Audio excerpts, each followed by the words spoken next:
Laymen's evangelical fellowship విశ్వాసమే విజయము అనుదిన ధ్యానములు September 21వ తారీఖు. ఒకరి నుండి మరొకరికి సంక్రమించే విశ్వాసము. శారా పిల్లలకు స్తన్యమిచ్చునని ఎవరు అబ్రహాముతో చెప్పును? నేను అతని ముసలితనమందు కుమారుని కంటిని గదా. ఆదికాండము 21వ అధ్యాయము 7వ వచనము. విశ్వాసమున్న గృహములో పెండ్లి చేసుకోవాలనుకొనుట దేవుని సంతోషపరచును. అదే విశ్వాసపు మెట్టులో లేని ఎడల అపాయము కూడా సంభవిస్తుంది. ఆ గృహములోనున్న విశ్వాసపు మెట్టుకు సమానముగా నీవు ఉండాలి. పైవేషమును, సౌందర్యమును, ఆ గృహము నుండి లభించే వాటిపైనను మనసు ఉంచరాదు. దేవునితో నిబంధనలో అబ్రహాము కుటుంబము ప్రవేశించినది. అడిగినవి దేవుని యొద్ద నుండి పొందిన పిదప కొందరు దేవుని మరిచిపోదురు. అబ్రహాము యొక్క కృతజ్ఞతాభావం పెరుగుతూ ఉన్నది. తన కుమారునికి పెండ్లి కుమార్తెను తెచ్చుటకై తన పెద్ద సేవకుని పంపాడు. అతనికి కూడా అబ్రహాము వంటి విశ్వాసము ఉండినది.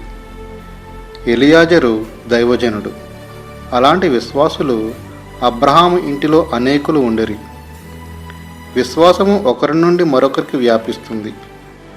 దైవజనుల సహవాసం కలవారికి వారి విశ్వాసపు అనుభవము, ప్రార్థన సంక్రమిస్తాయి. ఒక్కరి ప్రయాస వల్ల ఈ సహవాసము వృద్ధి చెందలేదు. అందరి విశ్వాస బలమును బట్టి ఈ సహవాసము కట్టబడినది. అబ్రహాము అలాగున ఉండక దేవుడు అడిగినప్పుడు తన కుమారుని అర్పించ సిద్ధపడుట ద్వారా విశ్వాసములో బలపడ్డాడు.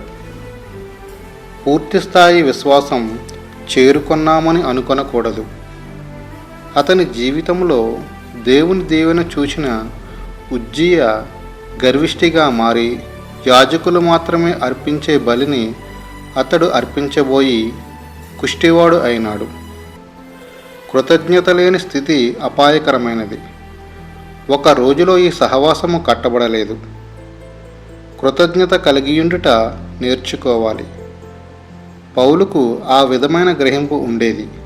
అందరికన్నా అధికంగా ప్రయాసపడినను దేవుని కృప వలననే అని అంటున్నాడు. అతని విజయరహస్యము అదే.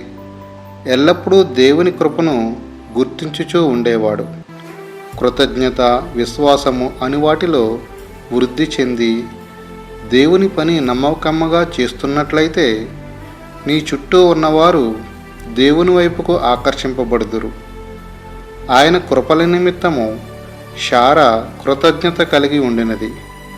ఇస్సాకు జన్మించిన తర్వాత అబ్రహాము దీనత్వములోను, కృతజ్ఞతలోను, విధేయతలోను, నమ్మకత్వములోను క్రమంగా వృద్ధి చెందినాడు. దేవుని ఆత్మచేత పురికొల్పబడిన అన్యోన్యత గల భార్యాభర్తలు ఒకరితోనొకరు అన్యోన్యత కలిగి ఉండుట వలన గొప్ప శక్తి కలుగుతుంది. అలాంటి గృహము ప్రపంచానికి ఆశీర్వాదాన్ని తీసుకువస్తుంది. ఎన్ దానియేలు గారు.